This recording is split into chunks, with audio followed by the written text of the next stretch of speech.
One of the 10 commandments is thou shalt not covet for your neighbor's goods. Something like that. I butchered it, but it's all good. The Bible talks about not coveting. What does coveting mean? And how coveting is actually a good thing if you covet for good things. So basically what coveting means is it's basically wanting something that you don't have. The idea of coveting being bad is it can turn into something that is jealousy. It can be envy. It can be you look at someone that has something that you don't have but you want, and then it can lead you to destruction trying to get it, or you can, do bad things to that person trying to put them down. And that's what jealous people do. Their insecurities makes them, hurt other people that have things or have achieved things that they want. That's why coveting is talked about as something bad, because, well, it is, right? I mean, you see it all over social media, right? I can go on and on. I'm not going to be here all day talking about that, but, you look at Instagram, right?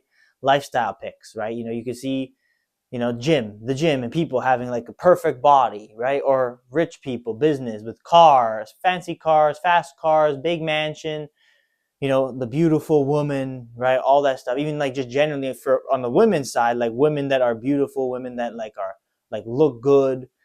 And it's like that, it's that same comparisonitis type of thing where it's like it's causing you to be like forced to like wanting these things where you shouldn't want them. That's why I deleted social media. I'm like, I don't even want to be a part of that culture at all anymore. And I felt at a lot more peace since then. So it's pretty cool. So that's something I would recommend. But it's bad for that exact reason, and it pushes hate, makes people hate others because they have something that they don't have, and they're too lazy to go and get it. So people hate them. Instead of actually going out and getting something for yourself, if you really want something, you gotta go and get it. Instead of doing that, you'll spend time hating the person that does have it because they have it and you don't, and they had the grit to push through and work to go get it when you didn't. So that's important. It's an important thing because a lot of people do it. You see it all over social media. You see all the anger. You see all the hate, right? You see all the envy, all the jealousy, right? It's like, and then, you can see it in the form of like rich people. You'd be like you get people like, oh, if I had the money, I'd be rich too. If I had rich parents, I'd be rich too. But really, vast majority of rich people are self-made. Vast majority of millionaires are self-made millionaires. They didn't have anything to build off of. And it's like, it's just a coping mechanism. Oh, money isn't the measure of success. Although it's not, you have to be very careful because in the Bible, it doesn't say money is the root of all evil. It says the love of money is the root of all evil. So you have to be careful about that. But those are just examples of like ways that people will cope to say, to criticize others that have things that they want, when really the difference is the people that have them put in the work and you didn't want to put in the work, or something happened to you that made you, I don't know, super unlucky, but as a result, you're still angry at these people. That is coveting. So the biggest thing with coveting is exactly that. It's jealousy, it's envy, and it causes you to hate other people because they have things that you don't have, or you go to destroy people because you want the things that they have, but they have it and you don't. It's a very deadly, very destructive, very dangerous thing, but it can be good. Coveting can actually be super good if you're coveting for the right things. For example, I pray to God. When I pray to God, I don't ask for things. I don't ask for materialistic things because I know that there's no fulfillment in that. I don't ask for money. I don't ask for fame. I don't ask for any of this crap. I ask for virtues. Virtues like patience, courage, strength, wisdom, knowledge, and a bunch of others. Fearlessness, humility. I can go on and on. I ask God for virtues because not only will virtues help me be the type of person that might actually achieve great things, virtues are just way more valuable to each individual, as a human in the long run. Being a good, strong, virtuous person is much more beneficial to you than just having a lot of money. So if you've pursued the thing without being the type of person, you're going to get the thing and it's going to ruin you in some way. Whether, you get a lot of money and then you make a bad financial decision and you lose it all because you weren't financially educated, or you didn't have a good background, or you get all the money, it doesn't actually give you any happiness, doesn't give you any fulfillment because you spent so much time trying to get it without actually building yourself up first. Those are big issues that happen each and every day in this world. So as a result, I ask for virtues. So you should switch what you're thinking about. Switch what you're wanting. the most in your life, rather than, if someone asks you, okay, it's a job interview, right? It's like, where do you see yourself in 3 years, 5 years, 10 years? It's like, okay, I don't know what I'm doing, right? I hardly know what I'm doing next week, like we're just trying to make it, right? We're trying to make it, we're trying to hustle in this world. That's what's happening. That's my viewpoint on those types of questions. But kind of how you can answer those types of questions is exactly that. I want to be the type of person that can achieve this, this, and this. Rather than saying, oh yeah, I just want to have a lot of money, I want to do this, I want to do that. I want to be the type of person that can do that. So it's like virtues. You're asking for the virtues, and the virtues will help you. You might not actually ever get there. We don't know what God's plan is for you, but the virtues will still make you grow and be a much better person each and every day, regardless of how actually you get monetary or materialistic type of success. The virtues are like the foundation to that. So when you're thinking about what you want, you have to shift your mindset, right? There's a good quote from James Clear, the guy who wrote Atomic Habits. I believe so. And I don't want to butcher it, so let me make sure I say this correctly. It's something to do with if you have a desire, but it's so hard for you to get, release yourself from that desire. Something like that. I butchered it, I messed it up. But the whole point of the quote is to say that, like, the coveting can get so bad that you want all of these things and it becomes so unrealistic. So if you can just take the mental practice, mental exercise, release yourself from that desire. I know it's easier said than done, but just say, you don't want it anymore. You want other things, and you want to shift your desires to something that's more beneficial to you in the long run, which instead of desiring materialistic success, you desire virtues, and you desire becoming a better person. That will help you in the long run. That will truly serve you in a much better way than coveting for materialistic things and having desires and dreams and goals that are way too big to ever achieve, right?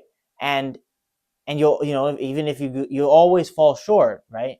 Make goals and dreams that are actually like a little bit harder than what you think you can do, so you can push yourself a bit, but not so hard that like you're never going to do it, right? If you're dreaming goal, oh, I want to make $1 billion, and there are people that'll say that. It's like, okay, or okay, better one for you. I want to win the lottery. That's a great one. It's never gonna happen. It's never gonna happen, man. Like, $1 billion is like the end, right? You first want to focus on getting getting $1,000 in your bank account before you think like, and then you're like, oh, I want to make $1 billion, right? So you have to kind of set reasonable boundaries and expectations, because if you covet, if you're wanting all these things because you're being influenced by all the stuff on social media, you're going to start to think these things and have these ideas that will never work. To be focused and grounded in what you're doing, release yourself from those desires and focus on coveting for good things. So here's where coveting is a good thing: when you put it into the right values. Coveting can be actually something good, because coveting is basically like what you want, right? What you want that you don't have. And that could be a negative thing if it's something like materialistic things. Again, all that I've just talked about: money, status, fame, power, and whatever else, right? Like popularity. I mean, I guess that's the same as fame, but you get the point. Rather than going for those things, you covet for good things. Want good things. Learn to want good things. That's a very solid foundation, very solid sentence to summarize what coveting is and how you can do it in a good way.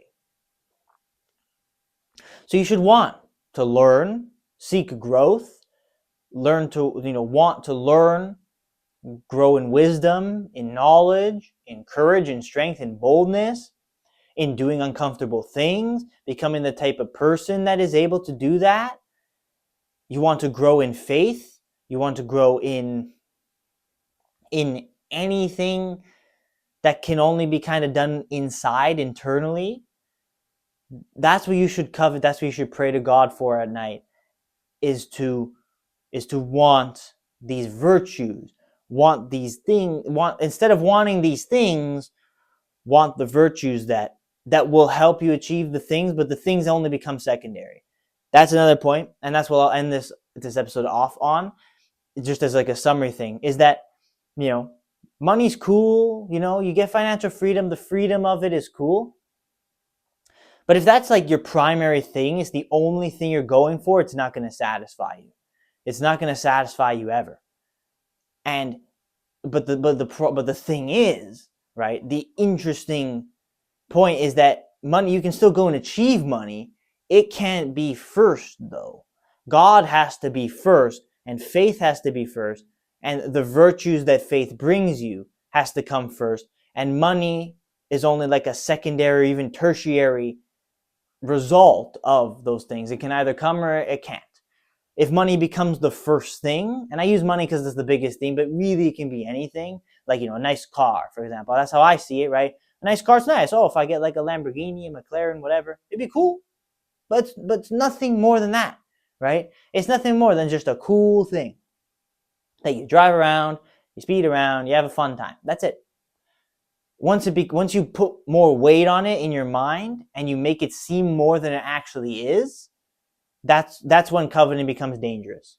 That's when it becomes the jealousy, the envy, or the pushing yourself so far and so past the limits to try and achieve this thing that you just kind of are slowly destroying yourself from within. Because again, you didn't focus on becoming the type of person. You focus on just getting the thing, and getting the thing. Even if you do get the thing, it won't fill you up with what you think it will. And if you don't get the thing, you would have just burnt yourself out for no reason, right? So that's where coveting can get bad, right? And that's where it becomes an idol, right? You make idols of materialistic things. You make an idol out of money. You make an idol out of yourself. And it kind of goes hand in hand in that way. The only thing you should be worshiping is God. That's it. And the Lord Jesus Christ. That's it. That's the only thing you should be worshiping.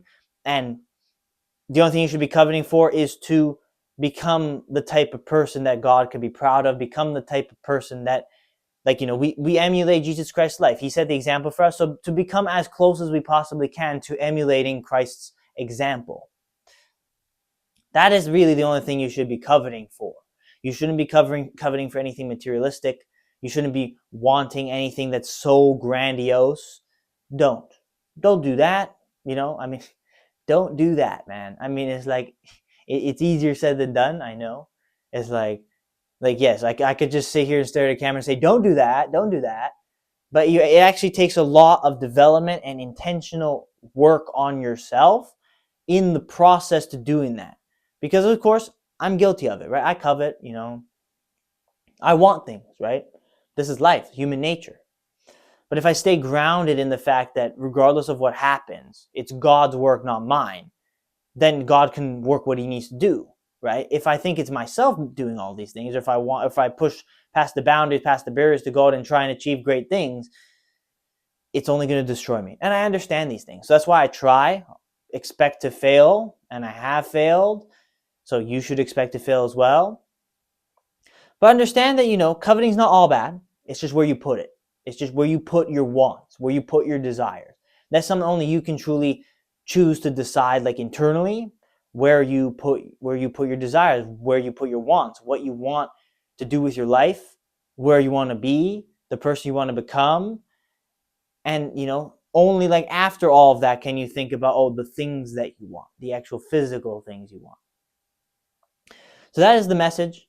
Go out there and covet good things. Go out there and want and desire good things that benefit you. And those include virtues, which I outlined, strength, the favor of God, fear of God. Seek to want to have those instead of the money, fame, power, success, status, all of that. Because if you have those, the other stuff will come, but you won't put so much weight on them. You'll put more weight on your virtues, which will just fill you up with more satisfaction, joy, fulfillment in your life anyway.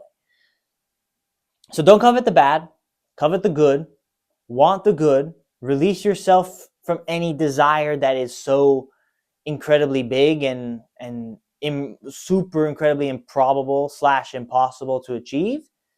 Release yourself from that desire and focus on giving the glory to God. Stay humble, stay grounded, And that is what will help you do better in your life rather than coveting for the bad things. So when it goes back to the initial commandment, thou shalt not covet, it's important. But understand that there is a version of coveting that is good. And if you seek towards doing that, wanting good things, and you actually, do the work to try and become that type of a person, you'll see that it helps you in your life in so many amazing ways. And you will see God made manifest in yourself each and every day if you truly put your faith in Him, if you truly give the glory to Him, and if you pray on it and meditate on it every night in terms of, what you're trying to achieve. That's it, man. That's all I got. That's it. Coveting, man. Covet the good, not the bad. And I will see you tomorrow for the next one.